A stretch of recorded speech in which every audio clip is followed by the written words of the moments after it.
I'm Lisa Carey from the University of North Carolina, and on behalf of myself and my moderating co-chair, Dr. Powell Brown of MD Anderson, we welcome you all to General Session 3, which is going to be a very exciting session. Our first presentation, so we're going to kick off immediately, is Sara Hurvitz from UCLA, who is going to present on Trastuzumab deruxtecan, or TDXD, as many of us know it, versus Trastuzumab emtansine, or TDM1, in patients with HER2-positive metastatic breast cancer subgroup analyses from the randomized phase 3 study, DESTINY-Breast03.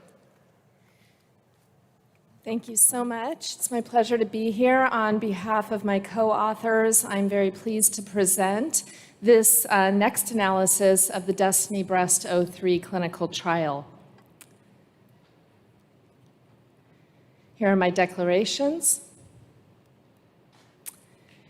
The DESTINY-Breast03 clinical trial is the first randomized phase 3 study of TDXD to report out. It was initially reported at ESMO, where the interim PFS by blinded independent central review were reported. And today I'll be presenting data from key subgroups. There were 524 patients assigned one-to-one to either TDXD or TDM1 given Q3 weekly.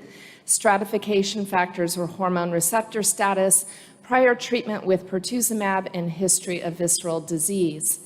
In this study, patients with clinically stable, previously treated brain metastases were eligible for enrollment as long as there was at least 2 weeks between the end of whole brain radiotherapy and study enrollment, and that patients had recovered from the acute toxicities of local treatment.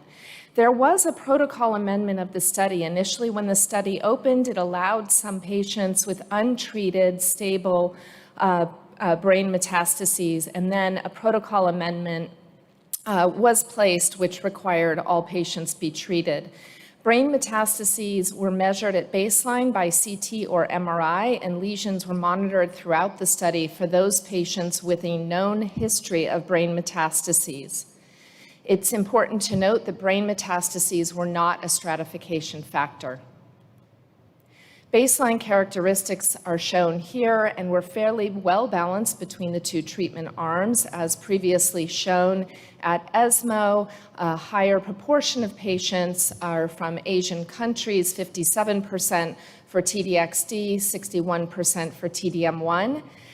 Patients with a history of brain metastases comprised of roughly 20% of the patient population. But those patients who had brain metastases at baseline on imaging comprised about 15% of the patient population, and that is going to be the population I discuss in my coming slides. About 60% of patients were previously treated with pertuzumab. These data were shown at ESMO and have not changed, and show that the median progression-free survival associated with TDXD is significantly improved compared to TDM1, with a highly significant p-value of 7.8 times 10 to the negative 22. Here is the progression-free survival in key subgroups, also shown at ESMO. All patients benefited from treatment with TDXD regardless of hormone receptor status, prior pertuzumab treatment, presence or absence of visceral disease, number of prior lines of therapy, and patients with brain metastases. Shown here are the objective response rates based on subgroup. So as you can see, the vast majority of groups had similar benefit from TDXD in terms of an objective response rate, with patients by hormone receptor status, prior pertuzumab treatment, visceral disease, lines of therapy, and brain metastases all achieving a greater objective response than those treated in the light gray with TDM1. Most patients, over 67% of patients by each subgroup benefited or had an objective response with TDXD, with most of them exceeding 3/4 of patients having an objective response. Here are the Kaplan-Meier curves for patients with and without brain metastases. for progression-free survival. On the left are those patients with brain metastases at baseline. The median progression-free survival with TDXD is 15 months versus 3 months for TDM1. And those patients without brain metastases, TDXD median PFS was not reached and was 7.1 months with TDM1. Here are the confirmed objective response rate in those patients who had a history of brain metastases versus not. On the left in the blue are TDXD treated patients, on the right in the gray are TDM1.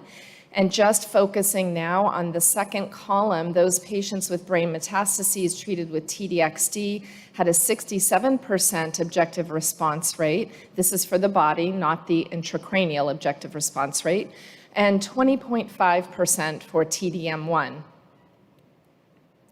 Here are the intracranial objective response rates by blinded independent central review. In the table on the right are the 72 patients who had baseline brain metastases as well as target or non-target lesions on baseline imaging by blinded independent central review. The intracranial objective response rate for TDXD was 63.9% compared to 33.4% with TDM1.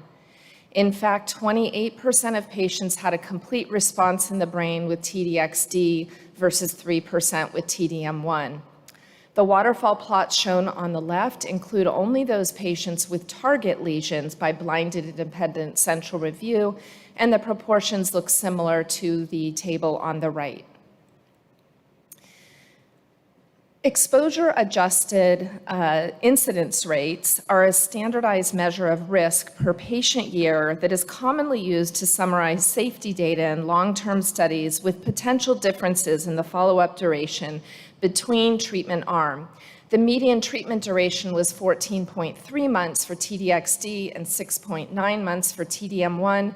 So I'm showing the TEAEs and adverse events both as overall as well as by exposure-adjusted incidence rate. Although the TEAEs and TEAEs of grade 3 or greater were generally similar for TDXD and TDM1, looking at the the exposure-adjusted incident rate, TDXD has a lower incidence rate. In terms of TEAEs associated with treatment discontinuation, while TDXD has a higher rate than TDM1, the rates are fairly similar for exposure-adjusted incidence. These are the TEAEs in at least 20% of patients, again shown at ESMO. Nausea and vomiting and fatigue are the most common all-grade TEAEs of at least 20% or greater. In terms of grade 3-4 AEs, TDXD has a 19% rate of grade 3-4 neutropenia, while TDM1 has a almost 25% rate of grade 3-4 thrombocytopenia. Now shown here are interstitial lung disease and pneumonitis in the overall population and broken down by Asia subgroup versus non-Asia subgroup. Again, no grade 5 events and no grade 4 events, and the overall grades are 10.5% for ILD and do not differ based on whether patients are from the Asia or non-Asia subgroup. So in conclusion, TDXD demonstrated consistent efficacy benefit with respect to both PFS and objective response rate over TDM1 across patient subgroups, a confirmed objective response rate for TDXD of almost 80% versus 34% for TDM1. In patients with and without brain metastases, TDXD resulted in greater efficacy compared to TDM1. In patients with brain metastases, the median PFS was 15 months with TDXD versus 3 months with TDM1, and the objective response rate was 67% versus 20% for TDM1. TDXD treatment is associated with substantial intracranial responses and reduction in CNS disease, with a 27.8% intracranial complete response for TDXD versus 2.8% for TDM1. And the rates of progression disease was 2.8% intracranially for TDXD versus 22.2% for TDM1. There was no, the TDXD demonstrated a manageable, tolerable safety profile with no difference in ILD comparing the Asia and non-Asian subgroups. These data do support TDXD becoming a standard of care for the second-line treatment of HER2-positive metastatic breast cancer.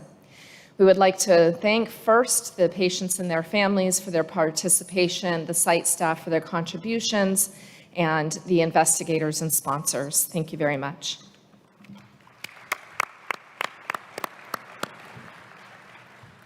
This abstract is now open for questions, and this being the new normal of a hybrid, we have questions coming in on the Slido chat, and we also have some microphones. So we'll try and go back and forth as best we can. Let me start with some. There are quite a few questions, and I'll summarize several of them as being, can you comment a little bit about the progression events and how many progressive events were in the CNS compartment, regardless of whether they started out with brain mets or not? Yes, it's a great question, and in the flurry to get these data independently, centrally reviewed, we were not able to have that data for this meeting, but we are gathering the site of first progression, the CNS PFS data as well, and so stay tuned. Terrific. Microphone, whatever number that is. Yes. Can you comment on, is there a best sequence now of drugs used, with the tucatinib data and now this data? Can you speculate on, is there a better sequence of these two drugs, knowing that the PFS appears comparable to the update we saw yesterday from the tucatinib data as well? So my opinion is that these data support the use of TDXD in the second-line setting as a standard of care. I don't think PFS of this long, it hasn't yet been reached, but by investigator assessment was around 2 years for TDXD, which exceeded that for tucatinib. I think tucatinib, the overall survival was around that, not the progression-free survival. Correct me if I'm wrong. So I would see TDXD as being the standard second-line treatment for patients based on the data, and tucatinib playing a very important role at this point in the third-line setting. The question becomes, I think, more, what do we do with patients in the second-line setting who have brain metastases? And I think level 1 evidence exists in that situation for tucatinib. These data that we presented today regarding the intracranial objective response are very intriguing and exciting, but I think we need to have larger studies that are ongoing to look at the activity of TDXD in untreated and actively progressing brain metastases, which were not what was presented today. There's a series of really interesting questions that you may or may not be able to answer yet, but they have to do with in the setting of the CNS compartment, is there a reason for TDXD versus TDM1 to have a differential effectiveness, e.g. the blood-brain barrier and its role? It's a fascinating question. I think we're all very interested in understanding this better. I mean, I think these data, 33% objective response rate in the brain for a bulky ADC is pretty impressive to see, and we've seen other data regarding TDM1 and its intracranial responses. So this is sort of shifting our paradigm thinking about the sanctity of that blood-brain barrier and that intracranial compartment. And I think in patients especially who've had treatment with radiation, surgery, and even those that have had bulky tumor cells cross the blood-brain barrier, perhaps it's more open to big molecules like this. But in terms of the relative benefit of TDXD versus TDM1, If that is a true relative benefit, I mean, I think systemically it's showing benefit over TDM1, so why wouldn't it show more benefit in the intracranial compartment? It may be as simple as that. But I do want to caution it wasn't stratified for this factor, and so we do need prospective randomized studies. And then, oh, I'm sorry. Go ahead. Hi, a couple of quick CNS questions. Was there any leptomeningeal disease? That's number one. And number two, did you look at radiation necrosis? Because there's some data about TDM1 increasing the risk of radiation necrosis. No leptomeningeal disease. The radiation necrosis question is a good one, and we haven't looked at that in particular here, but it is something that we're paying attention to. Thank you. And I think this will be our last question. Is this on? Oh, thank you. So, one marker that's of great interest for HER2-directed therapies are PIK3CA mutations and the influence that they're known to have on other therapies. Has this been looked at, or do you have plans on looking at this? It hasn't been looked at yet, excuse me, but biomarkers will be a part of future presentations and publications. Absolutely. Thanks. Thank you. And Dr. Hurvitz, that was a fabulous presentation.